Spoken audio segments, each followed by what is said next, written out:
But first, we are learning the names of the victims killed in a Colorado Springs gay bar over the weekend. Police have identified them as Kelly Loving, Daniel Aston, Derek Rump, Ashley Paul, and Raymond Green Vance.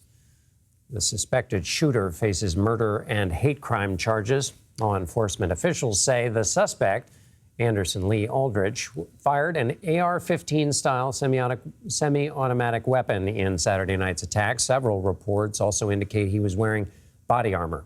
The bloodshed was ended when patrons subdued the gunman. Janet Shamlian joins us from Colorado Springs. John, good evening to you. Yes, a presser ended just a few minutes ago where we got new details on the massacre at Club Q, where people are now gathering to pay tribute as we see flowers and notes, and a community really shaken to its core tonight. We have learned that 2 of the 5 dead were employees, 3 were club goers who were just on a night out and ambushed. The suspect, 22-year-old Anderson Lee Aldrich, will face murder and hate crime charges. Investigators say they will file formal charges soon. This is your boy. A man of the same name and age was arrested after a bomb threat near Colorado Springs last year, but the charges were dismissed. This is doorbell video of the man surrendering to police. There's no record police or family members tried to trigger Colorado's red flag law that would have allowed police to seize any weapons the man may have had. Club Q, active shooter, all units respond. The call came in late Saturday night. A shooter firing on the crowd. Is now identifying the 2 heroes who stopped the suspect, Richard Fierro and Thomas James. I have never encountered a person who had engaged in such heroic actions that was so humble. Tonight, we now know the names of those who lost their lives in the attack. Club customers Ashley Paul, Kelly Loving, and Raymond Green Vance. And 2 bartenders, Derek Rump and Daniel Aston. Fellow bartender Michael Anderson told me he was near his coworkers when the shooting started. I leaned down to talk to one of them, and they weren't very responsive, so I didn't know what to do, so I just ran. The shooting comes amid a number of anti-LGBTQ bills targeting transgender people for discrimination.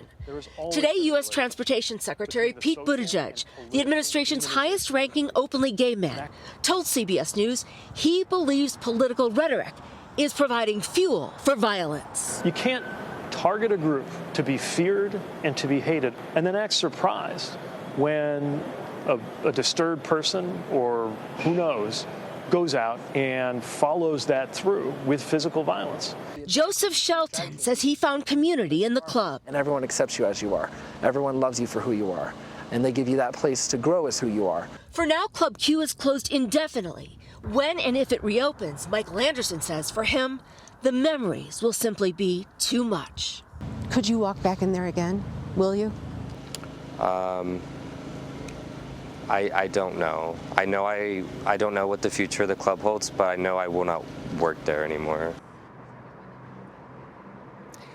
And tonight, authorities, John, have revised downward the number of people hurt. They originally said 25. Tonight, they said that number is actually 18.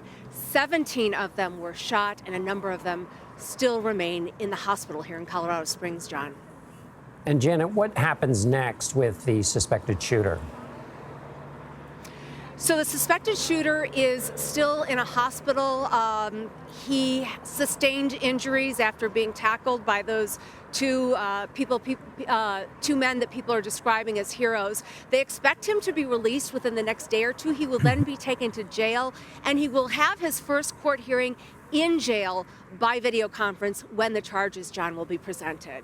And Janet, has what conversation have you heard about why the red flag law was not pursued by either family or officials or anyone in this area? It's a bit hard to say because the charges were dismissed and the details about the case are sealed. We do know that in this case with Club Q, his family is not cooperating with investigators. So it may be a case of, in that instance, they did not want charges pressed against their son fearing what the consequences may be for him long term. But yes, that's a relatively new law here in Colorado, which would have allowed authorities to likely take away the weapons from the suspected shooter. And it's those red flag laws that were the basis of recent federal gun legislation. Janet Shamlian in Colorado Springs. Thank you, Janet. Thank you.